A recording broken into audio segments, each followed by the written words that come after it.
Episode 530 सास बहू के बीच अनिका।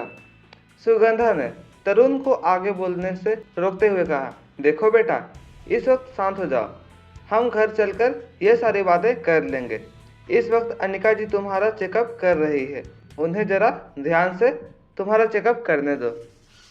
अनिका अभी भी आंखें बंद करके तरुण की नर्व की मन ही मन रीडिंग कर रही थी। तभी तरुण ने सुगंधा की ओर देखकर कहा, अरे यह सारी बकवास बातें हैं। इस तरह नस पकड़कर अगर हर प्रॉब्लम का सॉल्यूशन हो जाएगा तो दुनिया में आधे से ज़्यादा बीमारी खत्म हो चुकी होती। यह आयुर्वेदिक और ट्रेडिशनल ट्रीटमेंट का तरीका बिल्कुल बकवास होता है। पैसे कमाने के लिए यह एक बहुत बड़ा स्कैम किया गया है। मैं अच्छी तरह जानता हूँ यह सब। सुगंधा अच्छी तरह जानती थी कि तरुण की सारी बातें अनिका अच्छी तरह सुन रही थी, और सुगंधा यह भी जानती थी कि बहुत ही जल्दी अनिका रोहित के साथ शादी करके मारवा खानदान की बहू बनने वाली थी। इसलिए अनिका को नाराज करना तरुण के लिए ठीक नहीं होगा।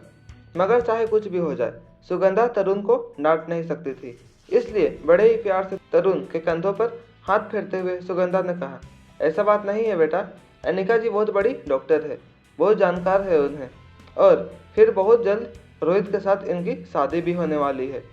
सुगंधा अपनी आंखों के इशारे से तरुण को अपनी जबान संभालने के लिए कह रही थी। तरुण अपनी माँ सुगंधा का इशारा अच्छी तरह समझ गया था।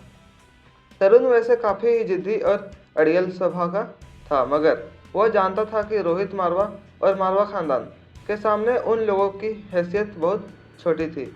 इसलिए कभी भी तरुण ने मारवा खानदान के किसी भी फैमिली मेंबर के साथ बदतमीजी नहीं की थी, और वह अच्छी तरह अब जान चुका था कि उसके सामने बैठे उस लड़की के साथ भी वह कोई बदतमीजी नहीं कर सकता था। इसलिए अपनी बात में नरमी लाते हुए तरुण ने अनिका से कहा, वैसे आप तो मेरी भाभी बनने वाली हो बहुत जल्द। अगर इस तरह से देखा जाए तो बहुत जल्द आप भी हमारे परिवार का हिस्सा बनने वाली है। ज़रा ठीक से ध्यान देकर चेक कीजिएगा। हालांकि मुझे आयुर्वेदिक दवाइयों पर ज़्यादा भरोसा नहीं है, मगर आपकी काफ़ी तारीफ सुनी है मैंने। जल्दी से मेरा चेकअप करके हर्षिता को यह बता दीजिए कि मेरे अंदर कोई प्रॉब्लम नहीं है। वह खुद मुझे बच्चा नहीं दे पा रही है। अगर जल्दी से यह बात इसे समझ में आ जाए तो जल्द से जल्द इसे डिवोर्स देकर इससे छुटकारा पा सकूंगा मैं। इससे पहले कि तरुण सिंघानिया आगे कुछ और कहता, अनिका ने अपनी आंखें खोली। जैसे ही अनिका ने अपनी आंखें खोली, तरुण ने अनिका से पूछा, तो बताओ होने वाली भाभी सबके सामने, बताओ कि मुझ में कोई प्रॉब्लम्स नहीं है। अनिका अपनी जगह पर खड़ी होते हुए सुगंधा की ओर चली गई, और फिर सुगंधा की आंखों में आंखें डालकर अनिका ने कहा, प्रॉब्लम आपके बेटे में है। अनिका की यह बात सुनते ही सुगंधा के चेहरे का रंग उड़ गया था। शर्म से सुगंधा की आंखें झुकी हुई थी। तरुण अपनी जगह से खड़े होकर अनिका के पास आकर ऊंची आवाज में कहने लगा, यह क्या कह रही हैं आप, होने वाली भाभी? आप होश में तो है? यह नहीं हो सकता। अनिका ने बड़ी ही शांति से बिना किसी रिएक्शन के सुगंधा से कहा, देखें आंटी, बच्चा पैदा करने के लिए पुरुष के शुक्राणु का एक्टिव होना बहुत ज़रूरी होता है। आपके बेटे के शुक्राणु इतने पावरफुल नहीं है कि किसी औरत के बीजाणु के साथ मिलकर अंडे को फर्टिलिटी दे सके। अपने बेटे के बारे में इस तरह की बात सुनकर सुगंधा का सर जैसे जमीन में गड़ने लगा था, मगर वह जानती थी कि वह चाहकर भी अनिका की इस बात का विरोध नहीं कर सकती थी। सुगंधा ने अपने आप को संभालकर तरुण का हाथ पकड़ते हुए कहा, हो सकता है अनिका से कोई गलती हो रही हो। यहाँ पर तो ना कोई मशीन है ना कोई इक्विपमेंट है। अब बिना अच्छी तरह जांच किए हम कैसे कह सकते हैं कि तरुण में कोई प्रॉब्लम है? अनिका ने सुगंधा की बात का जवाब देते हुए कहा, आप अच्छी तरह जानती है कि आयुर्वेदिक मेडिकल साइंस में इसी तरह से पेशेंट की डायग्नोसिस की जाती है। अगर आप महंगी से महंगी डायग्नोसिस करवाएंगी तो तब भी नतीजा यही निकलेगा, यह भी दावे से मैं कह सकती हूँ। सुगंधा के चेहरे पर हैरानी देखकर अनिका ने सुगंधा को समझाते हुए कहा, मगर घबराने की कोई बात नहीं है, यह कोई ऐसी बीमारी नहीं है जिसे ठीक नहीं किया जा सकता। यह कहने के बाद अनिका अपने पर्स से एक नोटपैड निकालकर उस पर कुछ दवाइयाँ प्रेस्क्राइब करने लगी। अनिका ने वह चिट्ठी तरुण के हाथ में देते हुए कहा, इसमें मैंने कुछ दवाइयाँ लिखी है, उसे किस तरह से लेनी है, कैसे लेनी है, किस वक्त ली जानी है, यह सब कुछ लिखा है इस प्रेस्क्रिप्शन में। कम से कम 1 महीना तक मैंने जो भी लिखा है उसे फॉलो करते रहो, सब कुछ ठीक हो जाएगा। अनिका ने ठीक होने के बाद तो कर दी थी, मगर अनिका ने जो बात कही थी वह इतनी कड़वी थी कि सुगंधा और तरुण दोनों उसे मानने के लिए तैयार ही नहीं थे। सुगंधा ने अपना सर उठाकर सामने खड़ी हर्षिता को देखा और फिर अनिका की ओर मुड़कर कहने लगी, मगर यह नहीं हो सकता। देखो, यह बात तो मैं भी अच्छी तरह जानती हूँ कि अभी 4 साल पहले तरुण लड़की के साथ रिश्ते में था। वह तरुण के बच्चे की माँ बनने वाली थी, मगर वह हमारे स्टेटस की नहीं थी, इसलिए हम उसे अपना नहीं सके। मगर इससे एक बात तो साफ होती है कि तरुण में किसी भी तरह की कोई प्रॉब्लम नहीं है। बेटा, तुम्हारी कहीं कोई गलती हो रही है। सुगंधा ने तरुण की ओर देखकर कहा, यह कैसे हो सकता है कि एक लड़के की शरीर 4 साल में इतना बदल जाए? मुझे नहीं लगता कि मेरे बेटे में किसी भी तरह की कोई खामी हो सकती है। अनिका ने कुछ देर सोचने के बाद सीधे तरुण की आंखों में आंखें डालकर पूछा, तुम्हारे और हर्षिता के संबंध कैसे हैं? आई मीन शारीरिक संबंध। अनिका ने सबके सामने तरुण को काफ़ी पर्सनल बातें पूछ ली थी। तरुण के चेहरे पर काफ़ी परेशानी नजर आ रही थी।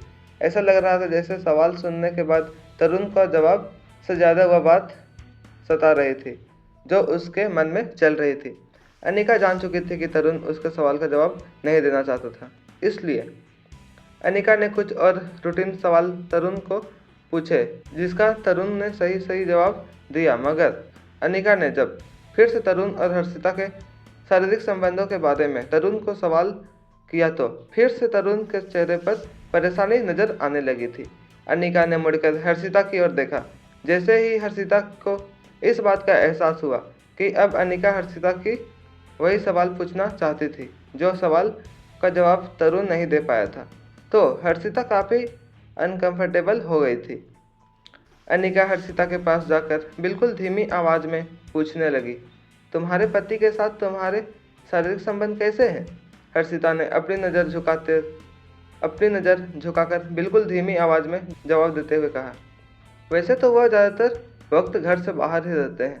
हाँ, जब काफ़ी ज़्यादा दिन बीत जाते हैं तो सासू माँ उन्हें ज़बरदस्ती घर बुला लेती है ताकि वह जल्द से जल्द दादी बन सके। मगर वह जब भी घर आते हैं तब मुझसे दूर ही रहना पसंद करते हैं।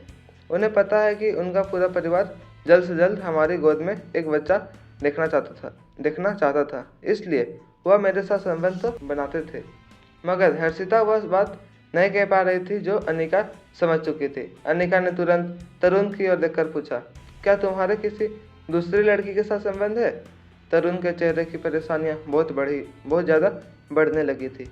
अनिका तरुण का कन्फ्यूजन देखकर समझ गई थी कि अब जरूर वह अपने परिवार वालों से कोई ऐसी बात छुपा रहा था जो बात सीधी तरह से उसके और हर्षिता के संबंध से जुड़ी थी।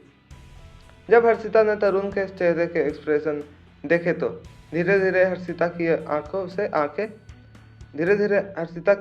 से आंसू बहने लगे। हर्षिता ने सिसकियां लेते हुए तरुण से पूछा, क्या अभी भी आप उस जेनी के साथ संबंध में हैं? जेनी का नाम सुनते ही तरुण की आंखें चौड़ी हो गई। तरुण के ठीक बगल में खड़ी सुगंधा ने भी तरुण के चेहरे के एक्सप्रेशन पढ़ लिए थे। तरुण को इस तरह रिएक्ट करते हुए देखकर सुगंधा भी पूरी तरह बात समझ चुकी थी। सुगंधा ने उसी वक्त तरुण का कॉलर पकड़ते हुए कहा, क्या तुम अभी उस कामिनी लड़की जेनी के चक्कर में फंसे हुए हो? जब तरुण ने सुगंधा की बात का कोई जवाब नहीं दिया तो सुगंधा ने जोर से तरुण का कॉलर पकड़ते हुए चिल्लाकर कहा, देखो क्या हालत कर दी है उस डैन ने तुम्हारी। अब मैं समझी कि तुम इतने दिन घर क्यों नहीं आते हो। उस डैन के साथ रह रहकर तुमने अपने शरीर की पूरी ताकत खत्म कर दी है। जब सुगंधा ने तरुण को इस तरह डांट लगाई तब अनिका को लगा कि चलो कहीं ना कहीं सुगंधा के अंदर एक औरत जिंदा थी, जो अपने मनचले बेटे को आज करारा सबक सिखाने वाली थी। मगर जैसे ही सुगंधा ने अपनी आगे की बात कही, अनिका ने अपनी मन में चल रही बातों को फिर से दबा दिया। सुगंधा ने कहा, मेरी समझ में नहीं आती कि आखिर तुम्हें कमी किस बात की है, क्या रखा है उस लड़की के अंदर, और अगर तुम्हें संबंध बनाने ही है तो पहले खानदान को एक वारिस दे देते, उसके बाद जो जी मैं आए कर लेते। तरुण को डांट लगाने के बाद रोती हुई हर्षिता के पास जाकर सुगंधा ने कहा, देखो बेटा, मैं जानती हूँ किसी भी औरत को यह बात बिल्कुल अच्छी नहीं लगती, मगर क्या है ना कि तरुण का स्वभाव ही कुछ ऐसा है। जाने दो बेटा, उसे माफ़ कर दो। अब मैं तुम्हें गारंटी देती हूँ कि मेरा बेटा आइंदा ऐसी कोई हरकत नहीं करेगा। अब तुम तो जानती ही हो कि तरुण इतना हैंडसम है, काफ़ी होशियार है, लड़कियाँ तो आए दिन उसके पीछे पड़ती रहेंगी, और इस उम्र में अपने आप को संभालना इतना आसान नहीं होता अमीर खानदान के बेटों के लिए। चलो तुम अपना मन बड़ा करके इस बार तरुण को माफ़ कर दो। मैं तुम्हें वादा करती हूँ कि तरुण अब आने वाले समय में तुम्हारे साथ रहेगा और अनिका की दी हुई सारी दवाइयाँ लेगा। सब कुछ ठीक हो जाएगा, और मुझे यकीन है कि बहुत जल्द अनिका की दी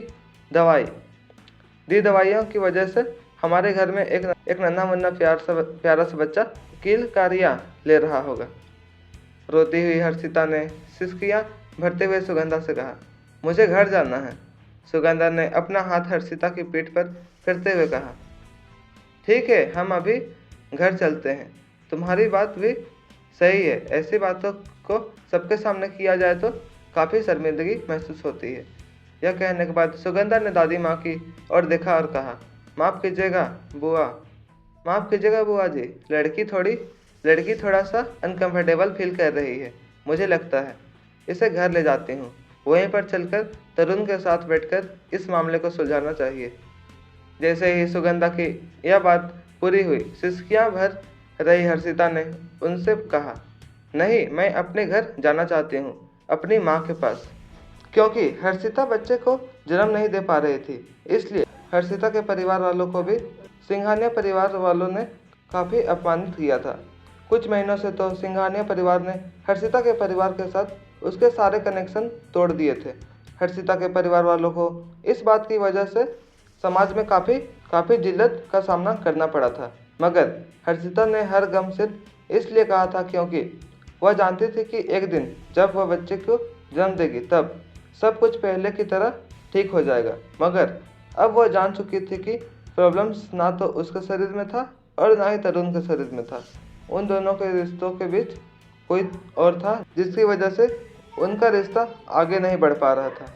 हर्षिता की बातों से अनिका एक बात समझ चुकी थी कि शायद उस लड़की जेनी के बारे में हर्षिता पहले से जानती थी, मगर शायद वह यह नहीं जानती थी कि तरुण और जेनी का रिश्ता आज भी बरकरार था। हर्षिता रोते हुए बार बार सिर्फ एक ही बात कह रही थी कि वह अपनी माँ के घर जाना चाहती है। जब सुगंधा हर्षिता को समझा रही थी, तब अचानक तरुण उन दोनों के बीच आया और हर्षिता का हाथ पकड़कर अनिका के पास ले गया। तरुण अनिका की आंखों में आंखें डालकर कहा, अब मैं समझा, यह सब तुम दोनों की मिली हुई साजिश है, और मेरे पास इस बात का सबूत भी है। तो क्या है सबूत? आगे नेक्स्ट एपिसोड सुनने के लिए चैनल को सब्सक्राइब करें। Thanks for watching.